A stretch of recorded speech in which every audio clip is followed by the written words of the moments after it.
Mario theories. Oh boy, there are some real interesting theories out there.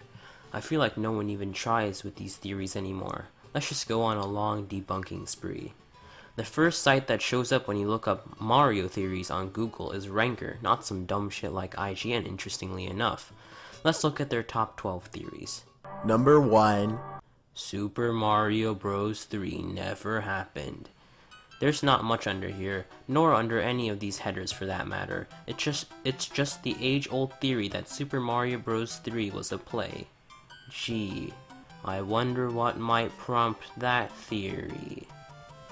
Miyamoto confirmed this theory a while back anyways, so it's kind of old news. Now I'm just gonna nitpick here for a second. You notice that small grammatical error. The title says that Mario 3 never happened, but it actually did, but as a play. I mean, does anyone proofread these anymore? Oh well. That was just a stupid way to debunk that dumbass theory. Number 2. Peach was only legitimately kidnapped one time. This theory was instead simply a link to a Reddit post on r/fantheories, and it claims that Peach was only ever kidnapped in Super Mario Bros. The original. Let's read this post. Super Mario Bros. 2 was only a dream. Fair enough. But notice how this Redditor kindly glosses over a major game in the Mario series, the Japan exclusive, at the time, Super Mario Bros. 2, released internationally as Super Mario Bros. The Lost Levels, had, as broad as daylight, the same situation as Super Mario Bros., where Princess Peach was kidnapped by Bowser and it was up to Mario to save her. The theory has now been disproven, but I'm not just gonna simply disprove this theory, I'm gonna fucking bury it. Now on to Super Mario World, where James claims that Peach has finally moved on to Bowser and left Mario. Only the thing is...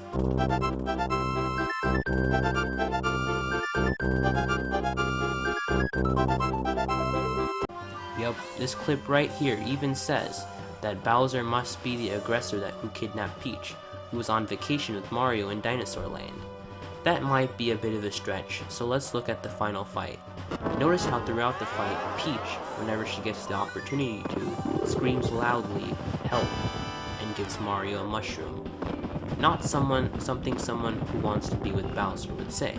It's even the only other time you actually see a character in the game speak, with the other being Yoshi after you rescue him, showing how Peach wants you to save her from this dire situation. For Super Mario 64, he claims that Peach is giving Mario one last chance to save her and be with her, and made a white lie about being kidnapped. First off, that isn't provable, that is just pure speculation. Secondly, if you talk to Hazy Maze Cave Toad, he will say that the princess is stuck in the walls somewhere. Castle Door Toad says everyone is stuck in the walls, and that Bowser stole all the stars and used them to make all the levels and enemies. If Peach was letting all of this happen on purpose, why would she let him trap her in a fucking wall? Doesn't seem smart, now does it? The Mario Sunshine paragraph is a straight up, blatant lie. First off, Bowser Jr. isn't the product of Peach and Bowser. You, Ranker, should have actually done research, because in the same interview with Miyamoto that confirmed Mario 3 was a playwright, he also debunked that Peach was Bowser Jr.'s mom. Heck, you don't even have an excuse either, James, because if you actually played the game, you would know that in the ending cutscene, Bowser Jr. himself says Peach is not his mom, and Bowser definitely doesn't deny that. I know, she's not really my mama. Mario isn't a sanitation worker caught in family affairs. If you actually fucking watch the opening cutscene, you would know that Mario, Peach, and Toadsworth are taking a vacation on Delfino Island. Bowser and Bowser Jr. are aware of this, so they cook up a scheme to kidnap the princess. Using his magic paintbrush, Bowser Jr. disguises himself as a Mario lookalike, which is enough to fool the local Piantas into thinking he's Mario. Bowser Jr. publicly vandalizes the area, and poor Mario is framed for it, and is promptly arrested and sent to jail upon arriving on the island. He is then put on probation, only allowed to leave the island if he cleans up the mess he didn't make. While Mario's in jail, Bowser Jr. kidnaps Peach. You could have fucking looked that up online. Then there's Mario Galaxy. This man literally did not look at or play any of these games. It's literally right there. you can watch her being kidnapped. Twice.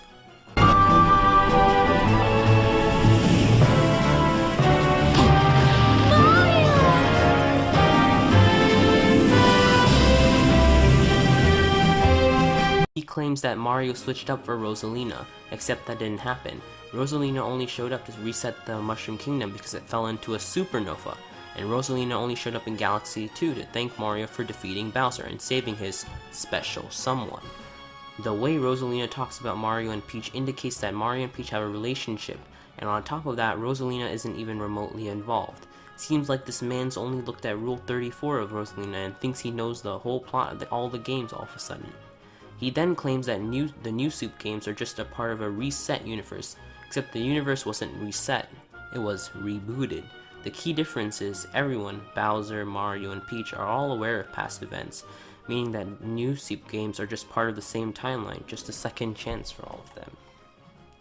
So for the final tally of games that have Peach being kidnapped, include Super Mario Bros., Super Mario Bros. The Lost Levels, Super Mario World, Super Mario 64, Super Mario Sunshine, New Super Mario Bros., Super Mario Galaxy, Super Mario Galaxy 2, New Super Mario Bros. Wii, New Super Mario Bros. 2, New Super Mario Bros. U, Paper Mario Sticker Star, Paper Mario The Thousand Year Door, Paper Mario, Super Mario 3D Land, Super Mario Odyssey, Mario and Luigi Paper Jam, and even more, and that includes spin-offs, RPGs, and some other games. Oh, and that just reminds me, Super Mario Run, the most important out of all of the games, clearly.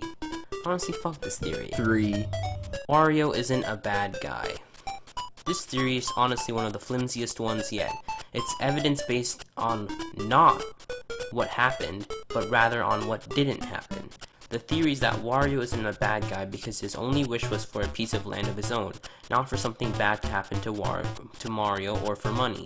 Maybe that just points out how dumb the guy is, but there are definitely some evil moments of Wario.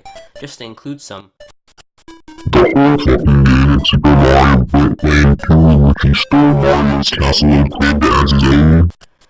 Now that might not sound bad, but the castle was fucking brutal, man. Not to mention, if you game over in that game, you have to refight all of the previous bosses to even get back to playing the final level. Now, if that isn't evil, I don't know what is. Number 4. Why Mario and Luigi are called the Mario Brothers. This is probably one of my least favorite theories of all time, especially since it was recently resurfaced a month ago when people are trying to act like they're hella woke. What a normie meme. It originated from a dumb joke from the Super Mario Bros. Movie, That Failure, in which Mario and Luigi are asked for their last names at a security area, in which they both respond that their last names are Mario. That movie is the farthest thing from canon you can possibly get. It was even confirmed on Nintendo Life by Mr. Miyamoto himself that the Mario Brothers don't actually have a last name. Number 5. Mario only went to the Mushroom Kingdom once, the rest are just exaggerated stories. Just go back to theory number 2, for in every instance where Peach is kidnapped, Mario is in the Mushroom Kingdom. Just go play some of the RPGs where there are literal maps for you to use which say you are in the Mushroom Number 6. Kingdom. Peach is Bowser Jr.'s mom. We have been over this. Go play Super Mario Sunshine again. Number 7. Yoshi's eggs are actually poop. This theory must be one of Yoshi's eggs then. The theory claims that dinosaurs, who are related to birds, poop white poop with dark spots, similar to Yoshi's eggs, except look at the properties of these eggs. In New Super Mario Bros. Wii, when Yoshi eats 5 berries, he lays an egg. This egg then hatches into a power-up. I don't know about your poop, but mine sure doesn't hatch. Note in Mario Galaxy 2, the hard outer shell of these eggs are present, giving Mario a bounce. If it was poop, Mario would be having a less than pleasant day. The geometric shape also agrees with the fact that it's an egg, not poop. If it was excrement, which isn't hollow, the entire top would sloop down because the bottom couldn't possibly hold it up. Number 8. Mario and M. Bison from Street Fighter are actually the same. Wait, what? Am I reading this right? Seriously? The support is that we don't know what M stands for in M. Bison, and it could stand for Mario. But then again, wouldn't that disagree with your previous theory that Mario's last name is Mario?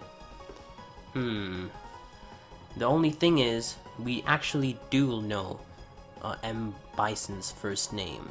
The M in M. Bison stands for Mike, as in Michael. It was a play on M. Tyson, or Mike Tyson, who was the name of Balrog in the Japanese. You know what, just go check out my Street Fighter names origin video, where I explain this international change. The theory then goes on to explain the size difference in that Mario just ate a couple of mushrooms, except even looking past that, they look nothing alike. Where's the iconic mustache, or hair for that matter? Or Mario's plump belly compared to M. Bison's rock-hard abs? Let's move on from this site, shall we? One thing I've noticed is that all of these sites practically all use the same theories. Maybe that has a more intriguing theory behind it. 9. The coins are souls. Honestly, I kind of believed this one, and moved on to other articles, and then kept on seeing the same stuff over and over again.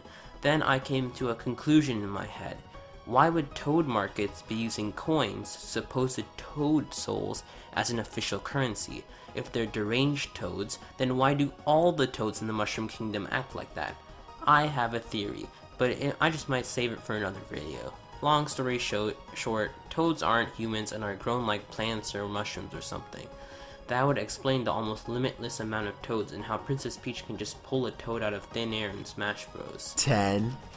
Super Mario Bros. And The Legend of Zelda are both the same game. No. Just no. Sure, they have similarities, but that's about it. You cannot tell me Princess Peach and Zelda are the same. They have completely different attitudes about being kidnapped, for example. Take Zelda, who actively tries to stop Ganon in The Legend of Zelda Breath of the Wild while Link is away sleeping for 100 years. Princess Peach, in a game that came around the same time, Mario Odyssey, is instead helpless to Bowser's doing. The 8 worlds to 8 temples is just a coincidence as well, since those numbers very well fluctuate. Some Mario games have 6 worlds, and Zelda games greatly vary in temple/dungeon count, with barely any games remaining consistent. The characters existing in each world are just Easter eggs, because, you know, they were made by the same company. Number 11. Luigi's Mansion is the Macbeth of the Mario series. Okay, so this theory is based off of 2 pieces of evidence. The first piece of evidence is that at a certain angle, when lightning... Hold up, does that say lightning? Real professional. I wonder if anyone actually proofreads these articles or they just rely on spell check. But basically, Luigi pulls a Doki Doki Literature Club when the lightning flashes. In reality, this is just a shader's glitch in the game where the light object spawns underneath Luigi, giving the appearance that he has hung himself. The second piece of evidence is about Bowser being dead. And you know, I hate to self-plug, but because I'm too lazy to reiterate myself, go check out when I debunk the King Boo's Bowser theory, and I'll explain that in that video. Number 12. Mario is one of those commie dogs. Game theory. These always mentally drain me when I have to make a debunk video on them. Anyways, this basically revolves around the prevalence of red and white in the Mario series. But here, let's come to a moot point.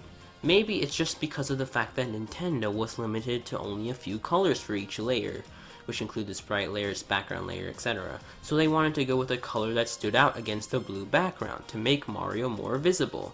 Remember, TVs weren't as high quality as they are now. Another part of this theory is that Mario is always seen taking down a flag with the peace sign at the end of each level, and raising a red star flag back up. But if we take a closer look at the flag, we can see that it is not in fact a peace symbol, but rather a skull, as seen in the fact that the bottom hole is much more slim than the upper holes.